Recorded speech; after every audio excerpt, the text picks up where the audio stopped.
ta lumière, Seigneur, que ferions-nous dans ce monde, perdu au large, dans le brouillard, au gré des vents. Sans ta lumière, Seigneur, où irions-nous dans ce monde? La mer est immense, sans ta présence. Bonsoir amis auditeurs de la 106.5, vous êtes bel et bien dans le cadre de votre émission Le Phare. Vous avez tout simplement reconnu le générique de votre émission. Alors, munissez-vous d'une Bible et d'un cahier afin de pouvoir noter tout ce qui aura attiré votre attention. Voilà, nous venons avec une nouvelle thématique. Je suis l'ancien Djelenjeletis Fabrice. Je suis accompagné de mon frère Dieudonné Tchemenan, l'ancien Dieudonné Tchemenan. Bonsoir. Bonsoir, mon ennemi. Comment va? Je vais bien, merci. Et vous? Voilà. Ça va très bien par la grâce de Dieu. Nous vous saluons, amis, chers auditeurs. Bonsoir à vous. Et merci de bien vouloir vous attabler parce qu'il s'agit ici de la nourriture spirituelle. Ouais. La Bible déclare que l'homme ne se nourrira pas seulement de pain, mais de toute parole qui sort de la bouche du Seigneur. Donc il s'agit de la parole, il s'agit d'un plat. Voilà. Alors nous avons également nos compagnons d'œuvre, la sœur Liliane. Bonsoir, et notre frère également Auguste. Bonsoir, nous vous saluons dans le beau et précieux nom de notre Seigneur Jésus-Christ.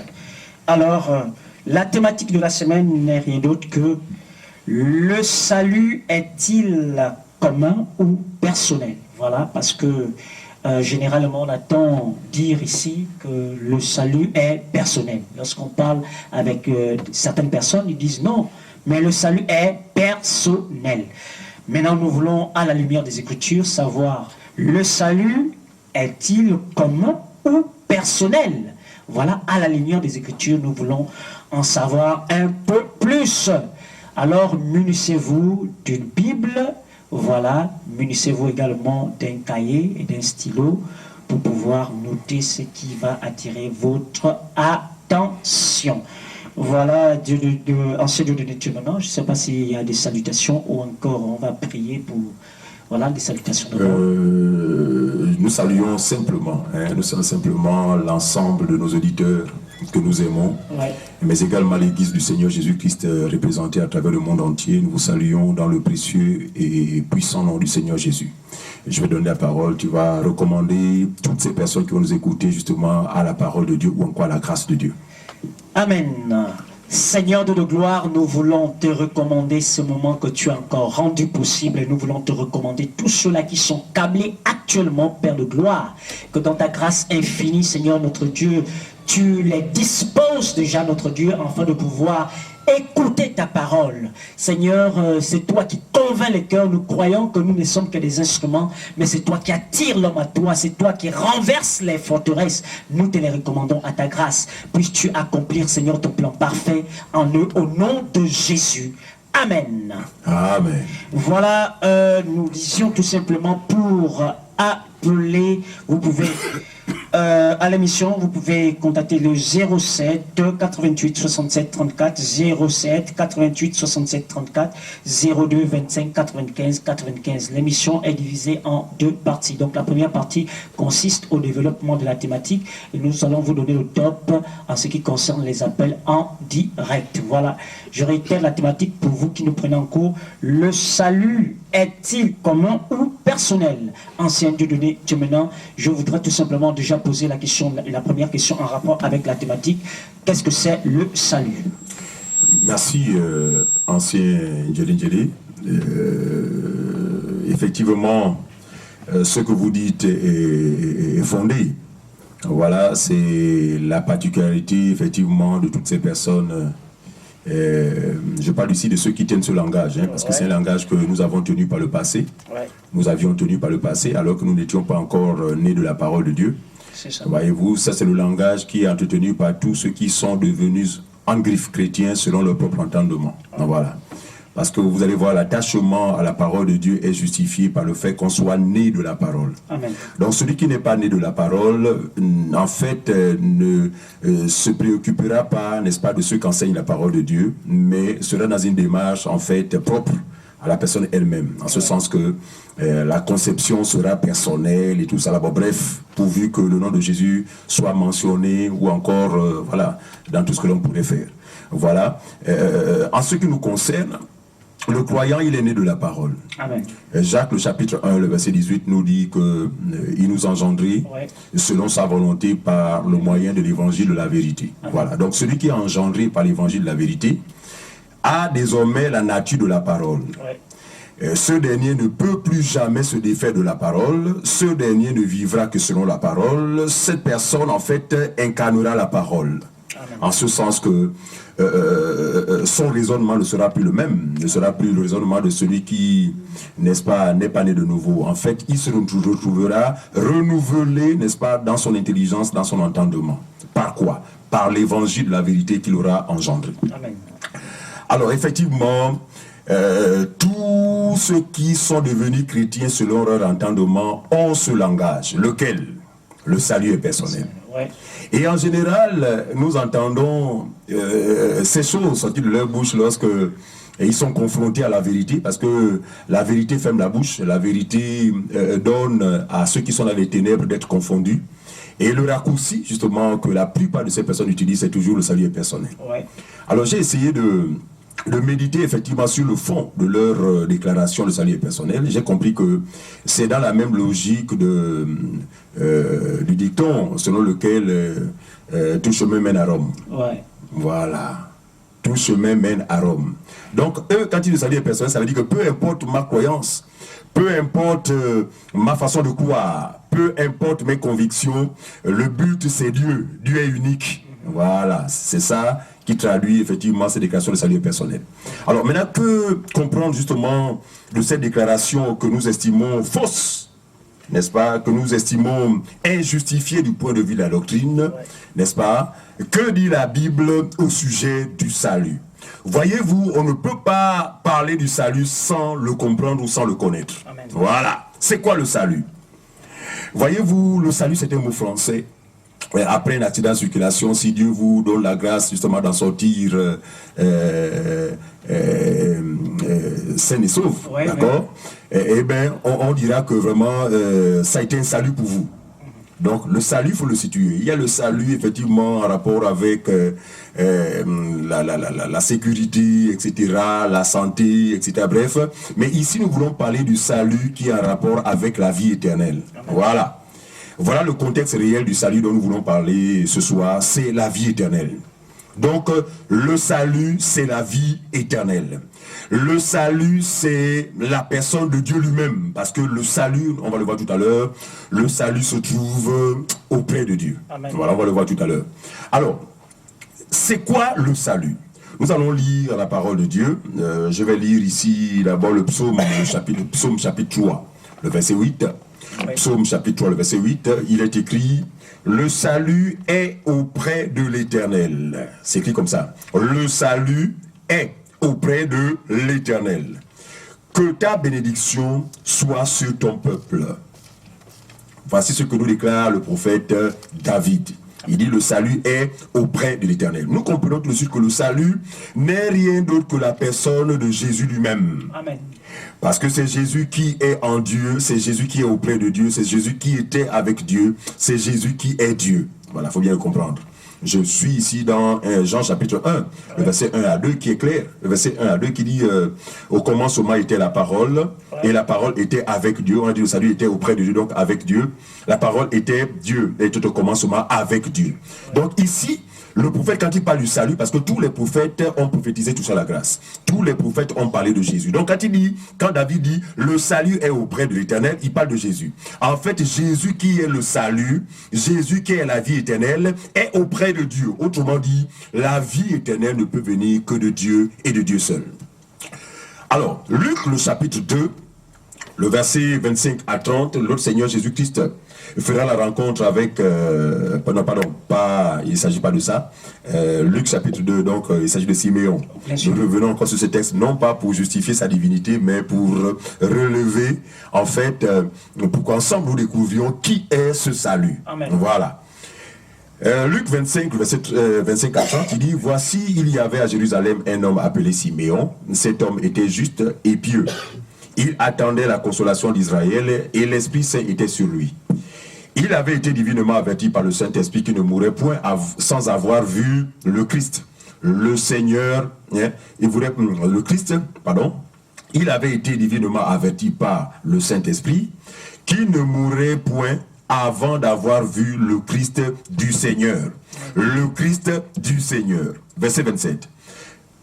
Il vint au temple poussé par l'Esprit, et comme les parents apportaient le petit enfant Jésus pour accomplir à son égard ce qu'ordonnait la loi de Moïse, le verset 28, il le reçut dans ses bras, donc Siméon, bénit Dieu et dit, maintenant, Seigneur, tu laisses ton serviteur s'en aller en paix selon ta parole, car mes yeux ont vu ton salut.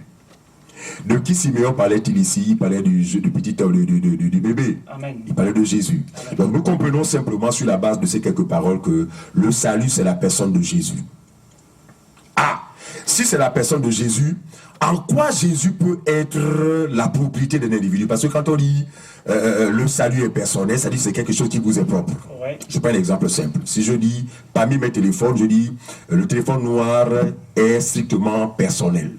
Ça veut dire que, en fait, personne d'autre n'a le droit d'utiliser ce téléphone. Ouais. Moi seul a le droit de l'utiliser parce qu'il est personnel. Ouais. Il est ma propriété. Alors, si nous découvrons que le salut, c'est la personne de Jésus, comment comprendre, n'est-ce pas, cette affirmation est justifiée selon laquelle le salut est personnel? Nous disons non. Parce que Jésus n'est pas venu pour un seul individu, Jésus est venu pour le plus grand nombre. Amen.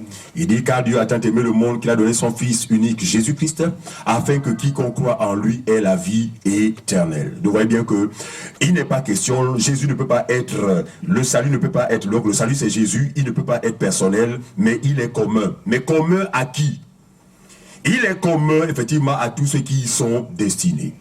Et nous voudrons toujours nous appuyer sur les Écritures, parce que beaucoup de personnes sont extrêmement choquées lorsque nous disons que la vie éternelle ne sera pas accordée à tout le monde, mais à une catégorie de personnes. Quelles sont ces personnes? Ce sont des élus, ce sont des personnes que Dieu lui-même a connues avant la fondation du monde, voyez-vous, et c'est pour ces personnes que l'Évangile est venu. Voilà, quand on parle de la volonté de Dieu et que tous soient sauvés, et parviennent à la connaissance de la vérité. Le tous ici, ce n'est pas tout le monde. Sinon, depuis que le monde est monde, aucun ne mourrait sans Christ. Aucun ne mourrait sans la vie éternelle. Ici, le tous, selon la bonne compréhension, concerne effectivement l'ensemble des brebis qui appartiennent au Seigneur. Parce que aucune de ces brebis, n'est-ce pas, ne se perdra. Voilà, effectivement, il sauvera la totalité. Et telle est sa volonté. Je rebondis pour dire que si nous considérons que le tous dont il est dit, lorsqu'il dit la volonté de Dieu est que tous soient sauvés et parviennent à la connaissance de la vérité, c'est bien précisé. La volonté de Dieu, il dit c'est la volonté de Dieu. Pensez-vous que Dieu, un seul instant, peut être incapable d'accomplir sa volonté? C'est une question, enseigne Jérémie. Oui, oui. Si nous disons que la volonté de Dieu est que tous soient sauvés et parviennent à la connaissance de la vérité, je vous assure, il n'y aurait plus d'ignorants dans ce monde. Bien sûr. Il n'y en aurait jamais eu. Parce que Dieu accomplit sa volonté. Je ne sais pas si vous faites comprendre. En fait, Dieu est celui qui veille sur sa volonté. Et il accomplit sa volonté souverainement et parfaitement. Alors nous comprenons tout de suite qu'il ne s'agit pas de tous, mais il s'agit de tous. Comprenez mon langage. Tous ici, c'est les brebis, n'est-ce pas, qui lui appartiennent, sans distinction. Juifs, grecs, esclaves, libres, femmes, hommes, voilà. Ouais. Ce sont ceux-là, effectivement, qui sont destinés à la vie éternelle. Alors, je voudrais poursuivre, oui, n'est-ce pas? Vous allez voir, encore je compagne le passage ici pour démontrer que le salut, c'est la personne de Jésus-Christ. Jésus, effectivement, fera la rencontre de La femme de Zachée. Ouais. Voyez-vous, dans Luc chapitre 19, le verset 1 à 10. Et vous allez voir, je vais lire rapidement. Voilà, hein, voilà. Jésus étant, donc Luc 19, 1 à 10, Jésus étant entré à Jéricho, traversait la ville. Et voici un homme riche appelé Zachée, chef des publicains, cherchait à voir qui était Jésus. Mais il ne pouvait y parvenir à cause de la foule, car il était de petite taille. Il courut en avant et monta sur un sycomore, pardon, autant pour moi, pour le voir parce qu'il devait passer par là. Lorsque Jésus fut arrivé à cet endroit, il leva les yeux et lui dit: Zachée, hâte-toi de descendre, car il faut que je demeure aujourd'hui dans ta maison. Verset 6. Zachée se hâta de descendre et le reçut avec joie, voyant que tous murmuraient et disaient: il est allé loger chez un homme pécheur. Mais Zachée, se tenant devant le Seigneur, lui dit: voici, Seigneur, je donne aux pauvres la moitié de mes biens, et si j'ai fait du tort à quelqu'un ou à quelque chose ou à quelqu'un, je lui rends le quadruple. Jésus lui dit, suivez-moi bien, le verset 9, c'est celui qui nous importe. Jésus lui dit donc, Zachée dans cette attitude de repentance, Jésus lui dit: le salut est entré aujourd'hui dans ta maison. Autrement dit, moi-même, Jésus, je rentre aujourd'hui, parce qu'en effet, lorsque Jésus rentre dans une maison, c'est la repentance, effectivement, qui en découle. Amen. Très bien. Et voici, et des passages, vraiment, il y en a tellement qui démontrent à suffisance que le salut, c'est la personne de Jésus. Par conséquent, Jésus ne peut pas être la propriété d'un individu. Amen. Le salut est personnel, donc Jésus est personnel. Jésus ne peut pas être personnel pour un individu. Ouais. Ancien Djelindjeli, dans leur prétendue prière de repentance, justement, qui fait d'eux des enfants de Dieu selon leur propre entendement. Ouais. Je parle ici de ce qui se passe après un message en griffe de l'évangile. Et la question est posée à l'assemblée: oh, qui va accepter Jésus? Ouais. Et dès ce moment, des doigts se lèvent et tout ça, et puis on leur demande de s'approcher vers l'estrade, qu'ils appellent le lieu très saint. Ouais. Voilà. Et à cet endroit-là, le pasteur leur demande de fermer les yeux et commencer à réciter une prière. Répétez après moi: Seigneur Jésus, Seigneur Jésus. Et puis, cette prière, en Saint-Djelindjeli, est bouclée par la déclaration suivante: je te reçois dans ma vie comme sauveur et Seigneur personnel. Ouais. Attendez, lisons l'écriture. En Saint-Djelindjeli, aidez-moi. Allez-y. Lisons l'écriture. Ouais. Oh, je te reçois dans ma vie comme sauveur et Seigneur personnel. Ah, personnel. Lisons 1 Jean, le chapitre 2, le verset 1 à 2, s'il te plaît. Si tu peux me lire ça. 1 Jean, chapitre 2, le verset 1 à 2. 1 Jean, chapitre 2, le verset 1 à 2. On va comprendre si Jésus peut être le sauveur et le Seigneur personnel d'un individu. 1 Jean, chapitre voilà les conséquences d'être chrétien selon son propre entendement. 1 Jean, chapitre Lisez-nous cela. Chapitre 1. Oui. Dans 1 Jean, chapitre 2, le verset 1 à 2. Oui. Mes petits enfants, je vous écris ces choses, afin que vous ne péchiez point. Très bien. Et si quelqu'un a péché, nous avons un avocat auprès du Père. Très bien. Jésus-Christ, le juste. Il est lui-même. Suivez. Il est lui-même quoi? Une victime expiatoire. Écoutez. Pour vos péchés. Pour vos péchés. Non seulement pour les nôtres. Non seulement pour les nôtres. Mais aussi pour ceux du monde entier. Ah, sans cela que nous disons que Jésus ne peut pas être un sauveur personnel. Amen, c'est cela. Parce que quand vous dites Jésus est mon Seigneur et mon sauveur personnel, ça veut dire que Jésus est descendu pour vous sauver seul. Vous en faites votre propriété. Non, Jésus est la propriété de l'ensemble des brebis. Voilà. En fait, l'ensemble des brebis voit en ce Jésus le sauveur. Voyez-vous? Alors, avant de passer la parole à Saint Djelindjeli, je vous assure, c'est compliqué, c'est compliqué. En fait, c'est maintenant qu'on se rend compte que nous étions dans une réelle confusion. Voilà. Une confusion justifiée par le fait que, bon voilà, on est devenu chrétien selon les récitations. Voilà. Parce que quand on devient chrétien en griffe selon les récitations, on ne peut que tomber dans les interprétations erronées. Voilà. Or, celui qui est né de la parole, n'est-ce pas, sa compréhension, en fait, il aura toujours la pensée qui est celle de Dieu. Autrement dit, l'explication de la parole. Amen. Voilà. Avant de passer à la parole à Saint-Djélé, encore un passage, en espérant que les gens seront humbles, n'est-ce pas, de reconnaître cette vérité et de renoncer justement à cette mauvaise manière de penser. Voilà. Parce que Jésus n'est pas un objet, s'il vous plaît. Ouais. Jésus n'est pas un objet, parce que ce n'est qu'un objet qui peut être la propriété d'un individu. Ouais. Voilà. Mais étant Dieu, il ne peut être la propriété d'un individu. Par contre, il est le sauveur, n'est-ce pas, de l'ensemble des brebis. Nous sommes ici dans Jude, le chapitre 1, le verset 3. Écoutez très bien, chers auditeurs. Donc nous espérons que vous avez chacun de vous, en face de vous, excusez-moi cette technologie, vous avez en face de vous un bic, vous avez de quoi noter, parce qu'il s'agit des choses qui peuvent vous sauver. Nous ne sommes pas de ceux qui viennent raconter leur vie. Ah, c'est parce que en vous parlant de ma vie, vous ne serez pas sauvés.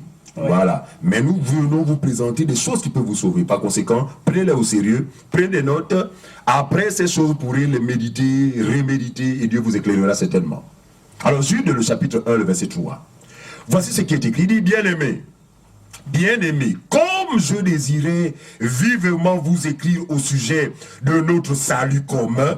Ah, bien-aimé, je vous assure, je pense que le Seigneur aime ce pays. Et je suis d'accord avec avec le frère, notre bien-aimé Germain. Évidemment, oui, évidemment. Non, nous en sommes convaincus. Dieu aime ce pays. Vraiment. Parce que s'il n'avait pas de l'amour pour ce pays, il n'aurait jamais suscité des vrais serviteurs pour apporter la bonne information. Amen. Voilà. Mais c'est son amour, effectivement, qui est la base de ce qui se fait. Mais notre prière à Dieu, c'est que les cœurs soient repentants, d'accord, que Dieu vraiment donne aux gens de se soumettre vraiment à la parole toute puissante, de savoir que tout homme est faux, toute pensée humaine est fausse, mais que seule la parole de Dieu, seule la pensée de Dieu est vraie. Ouais. Par conséquent, l'homme normalement doit s'y soumettre. Voilà, sans raisonnement. Parce que Jacques dit, ne vous bornez pas seulement à écouter la parole de Dieu. Hein? Plutôt, ne vous bornez pas, pas des raisonnements, pas des faux raisonnements. Ouais. Par contre, voilà, mettez-le en pratique. Ouais. Voilà. Et c'est l'exhortation que donne à ceux qui nous écoutent. Il dit, je reprends Jude chapitre 1, le verset 3. C'est un passage clair, très clair. Bien-aimé, comme je désirais vivement vous écrire au sujet de notre salut commun. Notre salut commun. Parce que Jude était un enfant de Dieu. Ouais. Il s'adresse à qui? Il s'adresse à ses frères. Tous ceux qui ont été rachetés au même prix. Ouais. Donc les sauvés. Il estime que le salut qu'il a obtenu ne lui est pas personnel. Amen. Mais ce salut est commun. Commun à qui? À tous les destinés à la vie éternelle. Amen. À toutes les brebis qui appartiennent au Seigneur. Je reprends encore à Saint-Dieu. Permettez-moi, Saint-Dieu, parce que, non, ça c'est un passage trop clair. Bien-aimé, comme je désirais vivement vous écrire au sujet de notre salut commun, je me suis senti obligé de le faire, afin de vous exhorter à combattre pour la foi qui a été transmise aux saints, une fois pour toutes. Parce que même lorsqu'on parle de la foi c'est Jésus. Amen. La foi c'est la sainte doctrine. Amen. Qui a été communiquée pas à un individu. Parce que si c'est un seul individu, il va en faire quelque chose de personnel. Ouais. Il dit pour la foi qui a été communiquée aux saints, une bonne fois pour toutes. Donc ici, Jude est clair, le salut est commun, il n'est pas personnel. Ouais. Et comme j'ai indiqué tout à l'heure, la plupart de tous ceux qui tiennent ce langage, ce sont des gens qui croient, trompés par Satan, qui croient que quel que soit le chemin qu'on va emprunter, en fait, on peut accéder au salut. Non, Jésus a été clair avec les gens.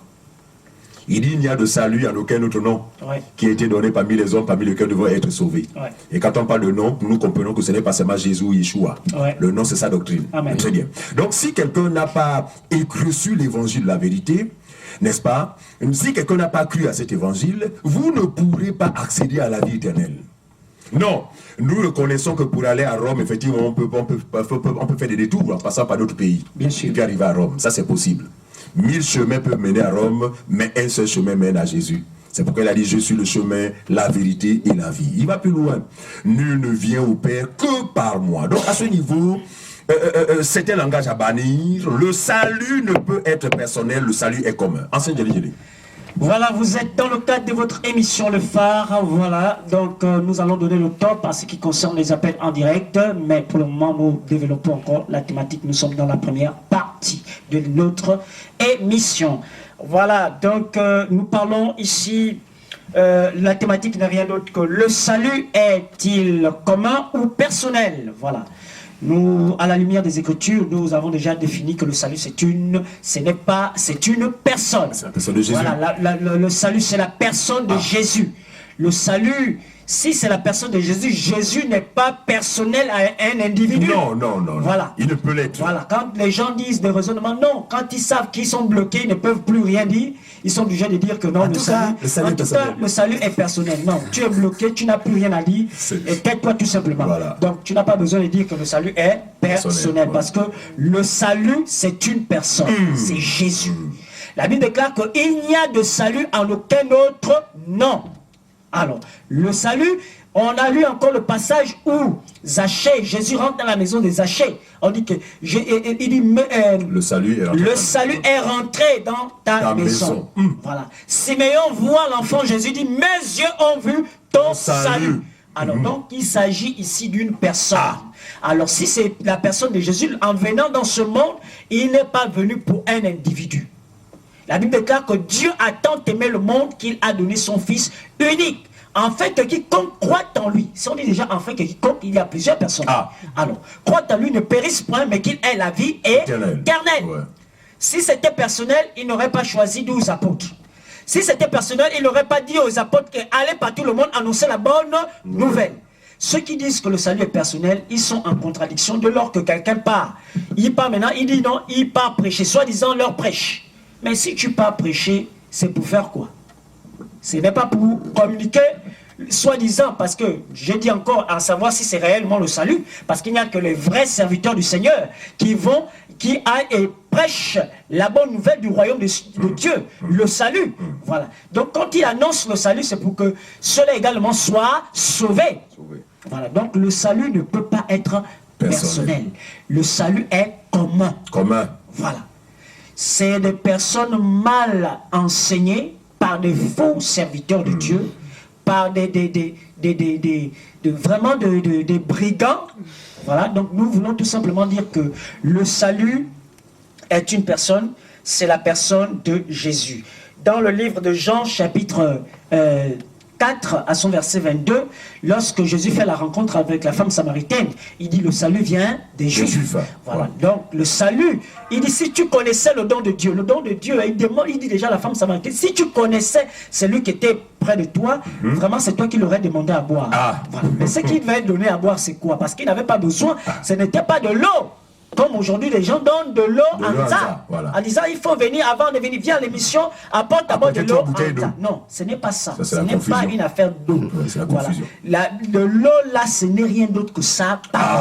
De l'eau là, c'est la doctrine. C'est la vie. Parce qu'il dit que de l'eau que je te donnerai, coulera en toi, deviendra une source de vie qui coulera en toi jusqu'à la vie éternelle. Mais de l'eau en ça ne peut pas donner la vie. Non. Alors il s'agit de la bonne nouvelle, de la doctrine de Christ. C'est la doctrine de Christ qui est le salut. C'est lui-même qui est le salut. Étant là, donc nous voulons dire ici, si on passe sur le terme de, quand on dit il n'y a pas de salut, il n'y a de salut en aucun autre nom, non, il n'y a pas de bas dans le sens que non, Jésus ou Yeshua, non, on parle de ce nom-là n'est rien d'autre que l'évangile de la vérité, n'est rien d'autre que sa doctrine. Alors, nous voulons dire ici, dans Actes chapitre 13, à son verset 47, Actes chapitre 13, à son verset 47, nous allons Acte 13, verset 47. Voilà. Acte 13, verset 47. Voilà, je vais lire jusqu'au verset 48. Acte 13, verset 47. Voilà, car ainsi nous a ordonné le Seigneur. Je t'ai établi pour être la lumière des nations, pour porter le salut jusqu'aux extrémités de la terre. Donc si l'apôtre Paul a été suscité pour porter le salut jusqu'aux extrémités de la terre, le salut là n'est rien d'autre que la doctrine de Christ. Donc cette doctrine est commune à ceux-là qui vont l'écouter. Voilà. Voilà. Parce que si c'était que pour l'apôtre Paul, il ne devait pas se déplacer. Il ne devait même pas aller dans les nations. Ah, ça. Parce que, attends, à quoi serait servi puisque c'est commun. Il a déjà reçu son salut et ça soit chez lui. Il attend seulement à ce que le Seigneur l'enlève. Voilà. Mais pourquoi Dieu l'amène dans les nations? Parce que c'est... Parce que le salut est commun. Rien à dire, il dit le salut est commun, le salut est personnel. Ouais. Il n'a plus rien à dire, ça c'est les échappatoires. Nous disons ici que l'apôtre Paul est allé apporter le salut. Il dit aux extrémités de la terre, donc partout. Alors ici, dans le verset 48, les païens se réjouissaient en entendant cela et ils glorifiaient en entendant cela, voilà, la parole du Seigneur. Et tous ceux qui étaient destinés à la vie éternelle crurent. Donc ils crurent en quoi? Au salut, à la bonne nouvelle. Et nous disons que le salut n'est que pour les destinés à la vie éternelle. Le salut est commun pour tous ceux qui ont été destinés à la vie éternelle. Donc pour les personnes qui disent que non, le salut est personnel, nous ne savons de quel salut ils parlent. Parce qu'en réalité, le salut, c'est une personne, c'est la personne de Jésus. Et la Bible dit, allez par tout le monde, annoncez la bonne nouvelle. Annoncer la bonne nouvelle, c'est annoncer Jésus. C'est annoncer le salut.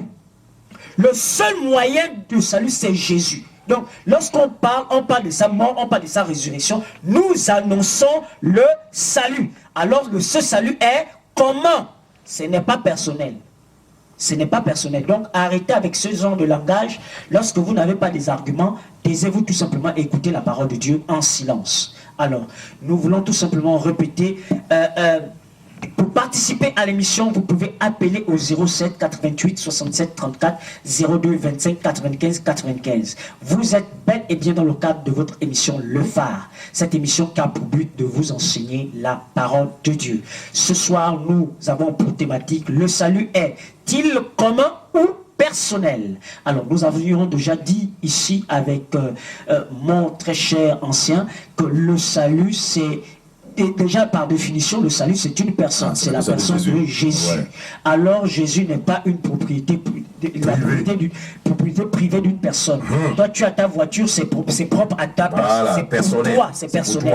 Mais personne ne peut la toucher parce que si tu décides que personne, sauf si tu donnes l'autorisation à une personne de pouvoir la toucher. Mais nous disons que, à ce qui concerne Jésus, qui est le salut, alors, ce n'est pas personnel, ce n'est pas une propriété d'une personne. Alors c'est un salut commun. Oui, ancien Dieu de Dieu maintenant pour poursuivre tout simplement. Oui, ancien Dieu, je suis d'accord avec vous lorsque vous dites qu'effectivement ce sont des échappatoires. Parce qu'en effet, nous avons toujours entendu ce langage, c'est lorsque nous sommes face à des personnes qui, n'est-ce pas, à un moment donné à court d'arguments, le raccourci c'est, de toute façon, le salut est personnel. Oui. Non, écoutez, regardez. Avant que Jésus qui est le salut, parce que Jésus est ce salut qui a été annoncé, n'est-ce pas, depuis le commencement, voilà, par les prophètes, par la loi, par les psaumes, etc. Donc Jésus a été annoncé. Et vous allez voir qu'avant que Jésus n'arrive, à chaque fois que Dieu, justement, exerçait un jugement sur la terre, avant cela, il envoyait un prophète avec un certain message.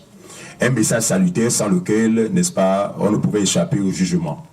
Je vais ici m'appuyer simplement sur ce qui s'était passé au temps de Noé. On va voir que au temps de Noé, avant le déluge, Dieu va susciter Noé et va effectivement révéler à Noé sa justice, en ce sens que celui-ci devait construire justement cette arche dans laquelle devaient s'abriter toutes ces personnes qui allaient croire effectivement que Dieu, n'est-ce pas, s'était révélé à Noé et qu'il allait exercer un jugement. Et vous allez voir que avant que le jugement ne soit exercé, s'il vous plaît, eh bien Noé a fait de son mieux, n'est-ce pas, a répondu, n'est-ce pas, à l'appel qu'il avait reçu de Dieu, celui, effectivement, de mettre en garde, n'est-ce pas, les populations, n'est-ce pas, de ceux qui étaient à venir, en leur indiquant clairement que ne pourra échapper à ce jugement que ceux qui entreront dans l'arche. Donc, l'arche, au temps de Noé, était la justice de Dieu. Très bien. Et vous allez voir que n'ont été sauvés que ceux qui, n'est-ce pas, étaient rentrés dans l'arche. Ouais. Mais parmi ceux qui n'étaient pas rentrés, je vous assure, il y en a qui ne forniquaient pas. Ouais. Il y en a qui ne buvaient pas le vin. Il y en a qui n'étaient pas initiés. il y en a qui vivaient pieusement. Mais qu'est-ce qui a justifié leur condamnation? Parce que ces derniers ont mis de côté la justice de Dieu pour établir leur propre justice. Ouais. Et comme rien de nouveau sous le soleil, aujourd'hui, encore une fois de plus, nous avons en face de nous cette génération qui, n'est-ce pas, méprise la justice de Dieu pour établir leur propre justice. Mais voici ce que les apôtres diront justement à leurs contemporains dans Actes chapitre 17, verset 30. Ouais. Acte 17, verset 30, il dit, Dieu sans tenir compte des temps d'ignorance annonce maintenant à tous les hommes en tout lieu qu'ils aient à se repentir. Voilà. Parce qu'il a fixé un jour, n'est-ce pas, où il jugera le monde selon la justice par l'homme qu'il a désigné, le salut. Ce dont il a donné à tous une preuve certaine en le ressuscitant des morts. Donc, Dieu jugera notre génération selon la justice. Bien sûr. Ancien Djélé, nous sommes à chaque fois en larmes. Les cœurs meurtris lorsque nous voyons des groupuscules d'individus, Ouais. je vous assure, se substituer à la justice de Dieu. Vraiment. Non, il y a des gens qui, à travers des fausses doctrines, sont présentés comme étant des prophètes majeurs, Ouais. sans lesquels le salut n'est pas possible. C'est incroyable. Non, ça c'est vraiment l'œuvre de Satan. Ouais. Non, regardez, la nouvelle alliance est claire. Le salut dans la nouvelle alliance, depuis que l'église est née, depuis que le sang de Jésus a coulé, ce n'est pas un homme venant de Côte d'Ivoire qui est détenteur d'un message particulier. Ouais. Et d'ailleurs, nous voulons apporter cette bonne information. Il n'y a pas d'autre message que le message de l'évangile. Amen. C'est cela. Il faut que ce soit clair. Tous les apôtres ont prêché un seul évangile. Bien sûr. Mais pourquoi aujourd'hui on dit non, il y a un prophète qui a le message du temps de la fin, le message... non, ce sont des faux messagers, je vous assure. Vous qui les suivez, j'ai pitié de vous, d'accord? Mais je pense que Dieu vous aime. C'est pourquoi il vous a permis d'écouter cette émission. Bien sûr. Fuyez ces loups. Le seul message, c'est la personne du Seigneur Jésus-Christ. Amen. Et quel est son message? L'évangile de la grâce de Dieu. Amen. Il y a un passage, je ne sais pas si vous pouvez m'aider, c'est dans Actes chapitre 20, là où l'apôtre effectivement se prononce à ce sujet, parlant de l'évangile de la grâce de Dieu, n'est-ce pas, pour lequel il avait été établi. Ouais. Actes chapitre 20, nous allons essayer de chercher. Voilà. 07 88 67 34 02 25 95. Vous êtes dans le cadre de votre émission Le Phare. Cette émission qui a pour but de vous enseigner la parole de Dieu. Oui, ancien Dieu donné, vous pouvez... Voilà, donc c'est Actes chapitre 20, le verset 20. Parce qu'effectivement, je lis ce passage, pourquoi? Parce que Paul, je dis, est accusé par ces groupuscules de personnes. Bien sûr. Ceux-ci disent que Paul, normalement, en son temps, les gens ne pouvaient être sauvés autant de Paul que par le message qu'il avait, le message que Dieu lui avait confié. Selon eux, Paul avait un message différent de Pierre. Non, c'est une fausseté. Vraiment. Parce que quand vous lisez Galates chapitre 2, d'accord, on va voir que 14 ans plus tard, Paul alla à Jérusalem. Dans quel but? Confronter l'évangile qui est prêché parmi les nations. Évidemment. Alors, qu'est-ce que les colonnes, donc les premiers apôtres ont constaté de l'évangile que prêchait Paul? C'était exact. Très bien. Ils se sont rendus compte que Paul ne prêchait pas un autre évangile, si ce n'est le même évangile qu'ils avaient reçu. Bien sûr. À la seule différence que eux, ils l'ont reçu à travers un vis-à-vis, tandis que Paul l'avait reçu par révélation. C'était la différence. Mais l'évangile était le même. Pour preuve, il tendit la pierre humaine à association. Voici ce que Paul dit de l'évangile, parce qu'il a accusé qu'il aurait prêché un évangile particulier en son temps. Faux. Aussi vrai que Paul a été un apôtre de Jésus-Christ, ceux derniers n'avaient pas le droit de prêcher notre évangile que l'évangile de Jésus. C'est ça. Voilà. C'est ce qu'il dit ici. Acte chapitre 20, le verset 24. Il dit, mais je ne fais pour moi-même aucun cas de ma vie, comme si elle m'était précieuse. Bien sûr. Pourvu que j'accomplisse ma course avec joie. Amen. Et le ministère que j'ai reçu du Seigneur Jésus-Christ, lequel? Celui d'annoncer la bonne nouvelle de la grâce de Dieu. Amen. Et c'est cet évangile que nous annonçons. Amen. Mais quelle est la particularité de ce message ou de cet évangile? C'est le salut qui s'obtient non par les œuvres, mais par la foi. Amen. Voilà, voyez-vous? C'est ça l'évangile de la grâce de Dieu. Amen. Le salut s'obtient par la grâce de Dieu par le moyen de la foi. Voici l'évangile.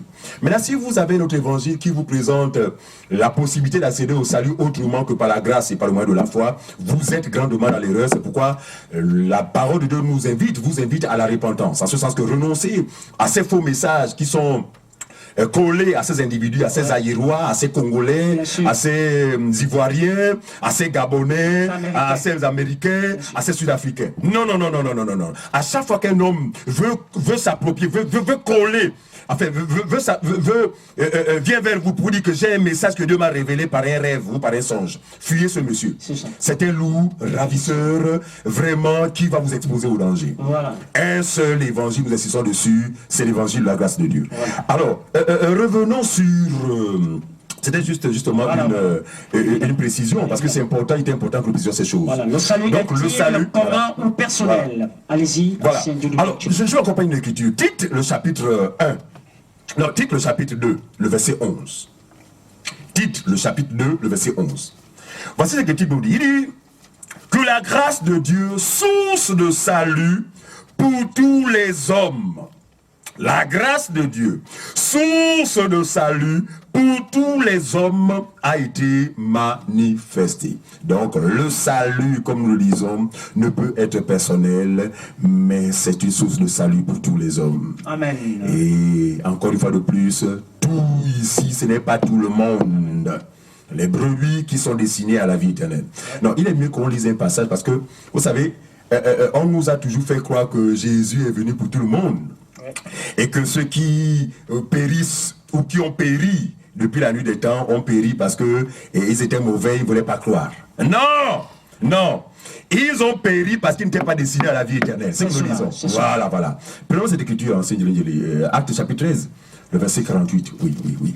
Actes chapitre 13 jusqu'au verset 48. Oui, ce que j'ai... Voilà. C'est un passage chez l'auditeur qui vous aidera à comprendre que le croyant, plutôt l'homme ou la femme n'est pas sauvé par hasard. Si quelqu'un est sauvé aujourd'hui, eh bien c'est parce que Dieu l'avait prévu. Voilà. Si quelqu'un se perd aujourd'hui, c'est parce que le même Dieu l'avait prévu. Parce qu'en effet, il y a dans ce lot des appelés et des élus. Voilà, c'est très important. Actes chapitre 13, verset 48. Écoutez la lecture chez l'auditeur. Les païens se réjouissaient en entendant cela et ils glorifiaient la parole du Seigneur. Très bien, continue. Et tous ceux qui étaient destinés à la vie éternelle crurent. Ah! Voyez-vous, lorsque l'évangile est prêché, en général, la majorité se réjouit. Ouais. Le tout n'est pas de se réjouir, parce que Jésus a parlé de ça lorsque il parle de la parabole du semeur, d'accord? Ouais. Et bien, différentes terres vont recevoir la parole, et d'ailleurs avec joie, mais une seule terre, justement, a prospéré. Ouais. Voilà, donc, nous ne sommes pas tous ceux-là. On vous dit la vérité, non, ce n'est pas ça le but. Le but, c'est que, si vous êtes une brebis du Seigneur, et bien, ces choses vont se dessiner en vous. Amen. Vous allez croire à l'évangile de la grâce de Dieu, vous allez croire à la doctrine de Christ, vous allez vous y attacher.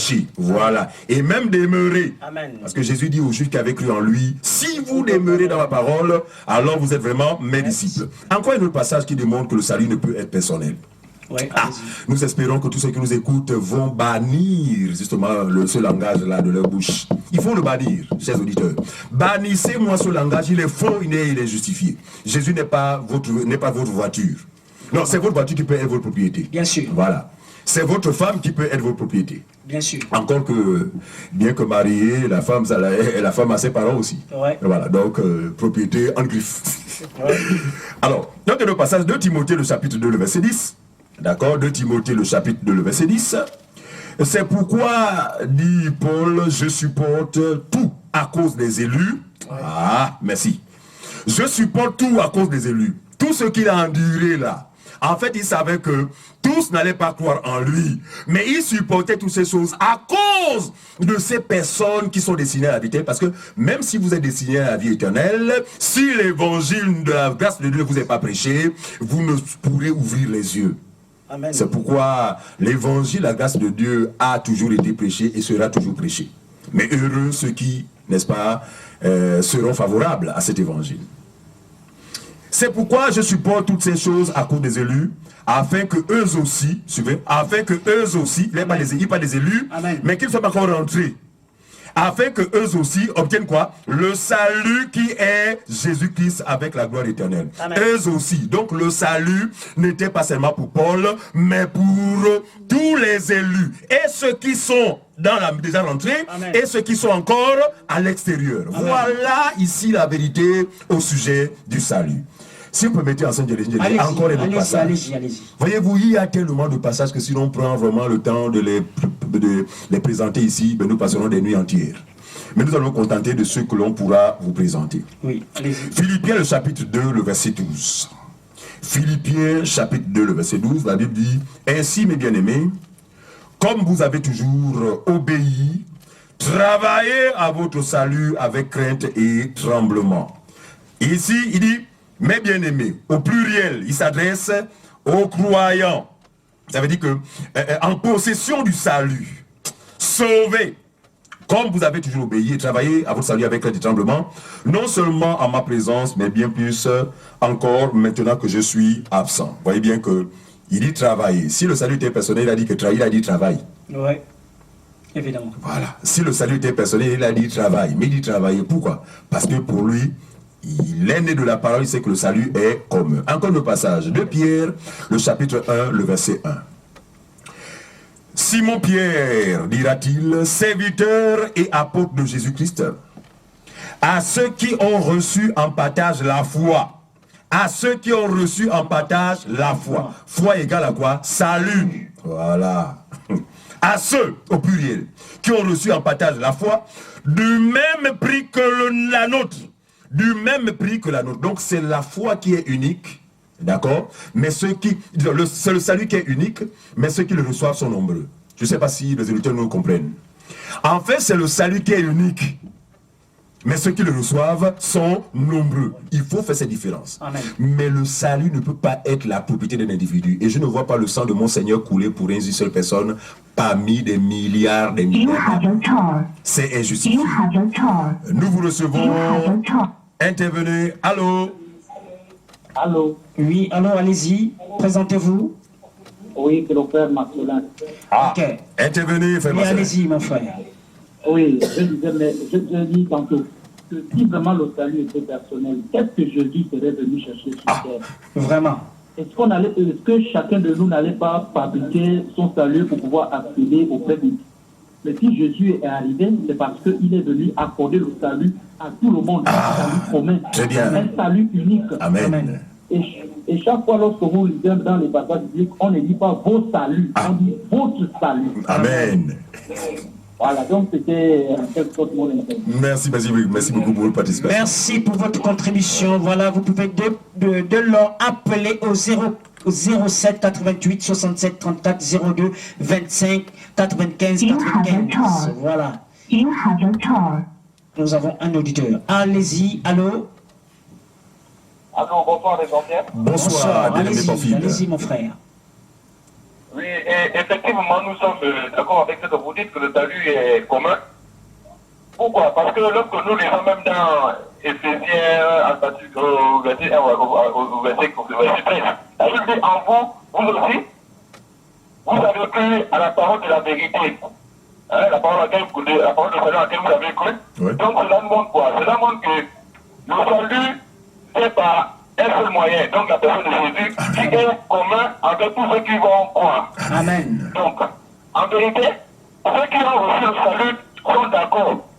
Mais lorsque une personne n'a pas reçu le salut, vraiment, la personne n'est pas d'accord. C'est dans ce sens qu'elle va dire que le salut est personnel. Ouais. Parce que lorsque nous sommes souvent dans ces discussions avec ces personnes-là, si nous rencontrons une personne qui a été sauvée par le même moyen que nous, la personne va reconnaître le salut en nous, donc la doctrine de Jésus en nous, et la personne sera d'accord. Amen. Si la personne n'a pas le salut, donc la doctrine de Jésus, la personne n'est pas d'accord. Évidemment. Et elle dit que le salut est personnel, alors que ce n'est pas ça. Elle est en dehors du salut. Ouais. Merci.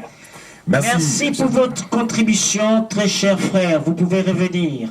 Alors, en ces 2 minutes maintenant, poursuivez. Oui, mais effectivement, je me remémore pendant que nous sommes sur le plateau. Effectivement, parce que moi, j'avoue aussi que je suis de ceux qui tenaient ce langage. Voilà. Allô, nous vous écoutons. Allô, allez-y. Allô? Oui, allez-y. Intervenez.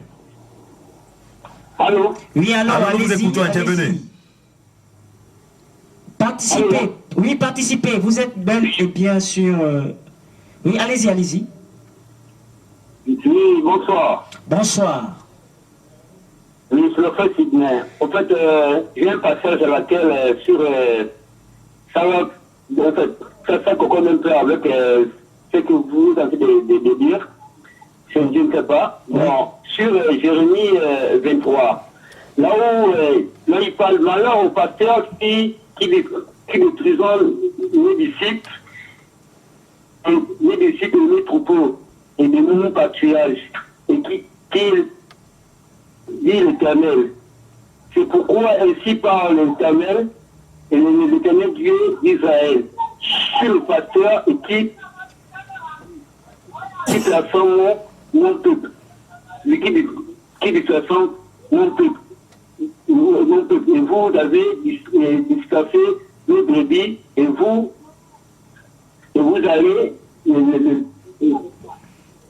allez avec les chasser. Bon, c'est un peu ça. Un peu pour... Ok. Très édifiant, Oui, merci. Les messages, ils expliquent dans les assemblées, ils ne disent pas vraiment bien, ils n'expliquent pas bien vraiment brebis. C'est-à-dire que non, ils sont comment emprisonnés, ils sont comment séquestrés, quoi. Ouais, c'est ça. La parole que tu prêches là, c'est la fausse parole. Ça donne le sommeil et ça fatigue. C'est ça. Et d'ailleurs, merci beaucoup. Il ne saurait prêcher la bonne parole parce qu'ils cherchent de l'argent. Ce sont des commerçants. Un commerçant ne connaît pas la parole. Il cherche l'argent, donc il se contente de ventiler ses produits. Voilà. Merci pour votre contribution, mon très cher frère Sidney. Merci pour votre contribution. Voilà, nous avons un auditeur encore en ligne. Oui, allez-y. Allô? Allô, oui, allez-y. Allô? Oui, allô, allez-y, très cher frère. Bonsoir les anciens. Bonsoir. Oui, je crois que le salut ne peut pas être personnel. Ouais. Au moment où le Seigneur Jésus dit, priez les uns pour les autres. En ce moment, le salut n'est plus personnel. Alors, donc, quand vous entendez quelqu'un qui vous dit que le salut est personnel, je crois que celui-là, il a eu les enseignements de la chauve-souris. Vous voyez, la chauve-souris, il a toujours la tête en bas. Et c'est clair pour la personne. C'est l'évangile de la chauve-souris. Ouais. Il est très pertinent, le gars. Amen. Il est très pertinent, Toto Abou, très pertinent. Oui. Ok, merci pour votre contribution. Oui, vous pouvez appeler en direct au 07 88 67 34 02 25 95 95. Oui, nous parlons ici, le salut est-il commun ou personnel? Alors, déjà, par rapport même aux interventions, nous comprenons clairement que le salut ne peut être personnel, mais le salut est commun. Parce que commun à tous les croyants. Voilà, Dieu ou à dit, ceux qui sont allez par tout le monde annoncer la bonne nouvelle. Comme pour dire, allez et annoncer le salut. Alors, dans l'enseignement, nous avons un auditeur. Oui, allez-y, mon frère Germain, allez-y. Oui. Bonsoir, frère les anciens. Bonsoir, aimable auditeur. Le diable et ses démons, le royaume des ténèbres, procèdent même au brouillage du langage. Ouais. Et ça, c'est terrible. C'est terrible. C'est vrai. C'est du casse-tête chinois. Et si vraiment l'enfant du Seigneur, l'enfant de Dieu ne plonge pas ses yeux dans l'évangile et attentivement pour lire, personne ne peut comprendre ça. Ouais. Personne ne peut comprendre ça. Et même les faux serviteurs qui spéculent maintenant dans Libreville, dans ce pays, ne connaissent pas ça. Que le Seigneur continue son œuvre. Parce que si le Seigneur tourne le dos à ce pays, on est mal barré. À cause du faux évangile, les faux fils qui viennent d'ailleurs pour brouiller les Gabonais. Cher frère Tchéména, cher frère Benezo, vraiment c'est un danger. C'est un danger. Que Dieu nous en préserve. Amen. Merci, mon très cher frère. Merci pour votre contribution. Oui, ancien Dieu donné, maintenant nous pouvons poursuivre. Voilà, je disais tout à l'heure que nous sommes de ceux effectivement qui tenaient ce langage par le passé, alors que nous étions chrétiens selon nos propres entendements, parce que j'avoue qu'avant que l'évangile, la vérité de m'engendre, j'ai été soi-disant chrétien selon les récitations. Bien sûr. Voilà. Et vous allez voir que je vous assure, on ne trouve ce langage que dans la bouche de tous ceux qui ont dit « Seigneur Jésus, je te reçois dans ma vie comme sauveur et Seigneur personnel ». Vous n'entendrez jamais tel langage de celui qui est né de la parole de la vérité. Voilà. Et effectivement, et lorsqu'il m'arrivait de partager le faux évangile, parce que on nous disait souvent que maintenant que tu es sauvé, il faut prêcher, tout ça. Donc, je ne manquais pas de prêcher ce faux évangile de la loi, des œuvres, effectivement, à mes parents. Et lorsque ceux-ci s'opposaient à moi, c'était tout ça. De toute façon, le salut est personnel. Et je me souviens que ce raisonnement était justifié par la conception que j'avais du salut. C'est-à-dire, pour moi, le salut, en fait, l'homme pouvait décider de son salut ou pas. C'est ce que nous révèle le faux évangile qui est prêché dans les assemblées. Bien sûr. Voilà. Cet évangile nous fait croire que, en fait, nous avons le choix, voilà, entre le salut et la mort éternelle. Et que nous sommes invités à faire quoi? À faire un choix. Et donc, tous ceux qui passent à côté ont fait le mauvais choix. Vous êtes enseignés selon un auditeur. Allez-y, intervenez et donnez tout simplement votre identité. Bonsoir les anciens. Bonsoir. Bonsoir. En fait, je voulais dire que je suis d'accord avec la thématique, mais par rapport à la semaine passée, vous avez prêté sur en fait, le cas de la Bible. Mais moi, quelqu'un qui m'a posé, me disait, mais vous n'avez pas montré comment se font les libéralités. Ah. En fait, nous, on voulait savoir ce que c'est les libéralités. Par rapport au thème d'aujourd'hui, en fait, je suis d'accord. Et par rapport à ce que je voulais ajouter, qu'en fait, il n'y a pas les adeptes de Kako Flipé aussi, les Branhamites, qui parlent de Branham, qui parlent des messages du temps de la fin. Oh, il y a le message de Dieu. C'est de la fausseté, oui. Voilà, ok. Merci pour votre contribution. Je voulais dire, je voulais dire aussi que Dieu me fait grâce, je pourrais assister à votre réunion pour les enseignements. Nous en serons très, très réjouis. De toute façon, vous avez nos contacts, appelez-nous simplement. Ok, merci pour votre contribution. Oui, vous pouvez revenir.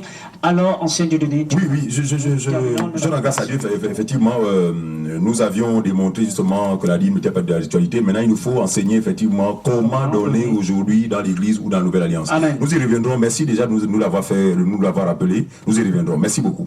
Alors donc, effectivement, selon le faux évangile des églises dites de réveil et des églises traditionnelles, on nous a tout fait croire que le salut dépend normalement de la capacité d'un homme à choisir d'être sauvé comme de ne pas être sauvé. Il n'en est rien.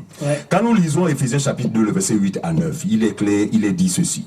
Vous êtes sauvés par la grâce de Dieu, par le moyen de la foi. Et cela ne vient pas de vous.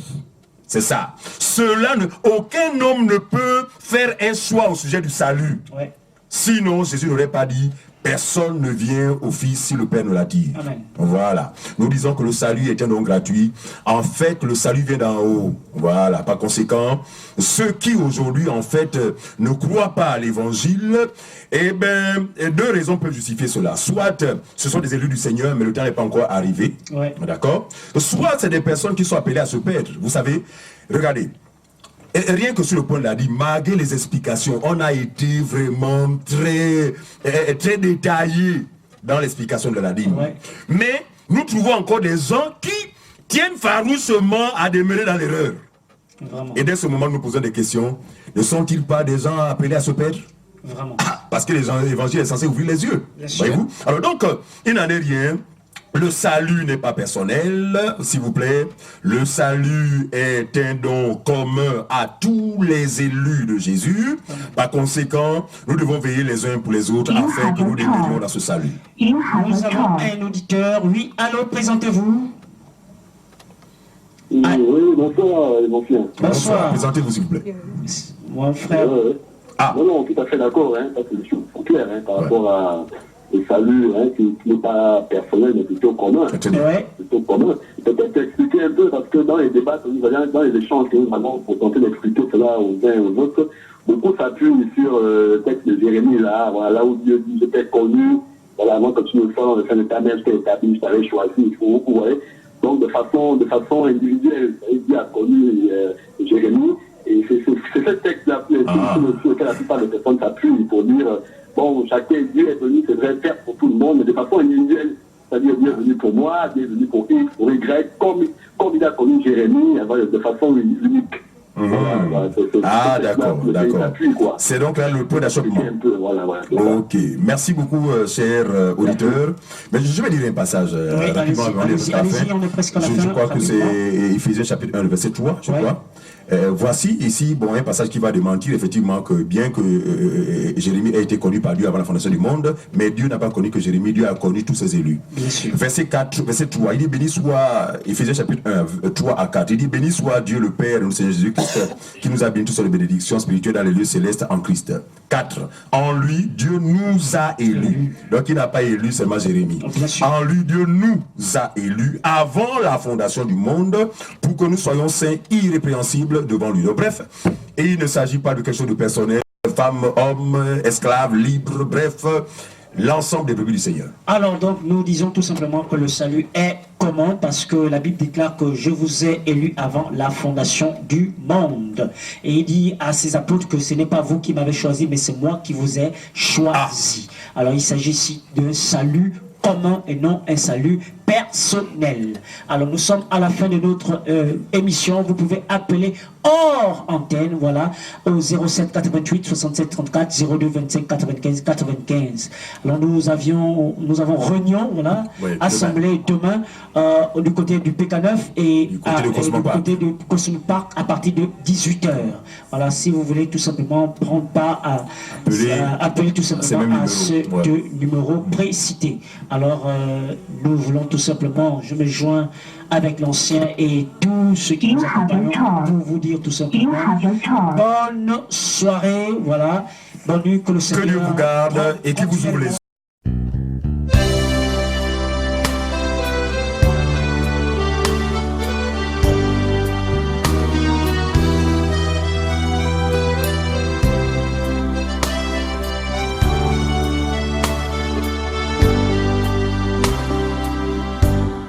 Sans ta lumière, Seigneur, que ferions-nous dans ce monde, perdu au large, dans le brouillard, au gré des vents.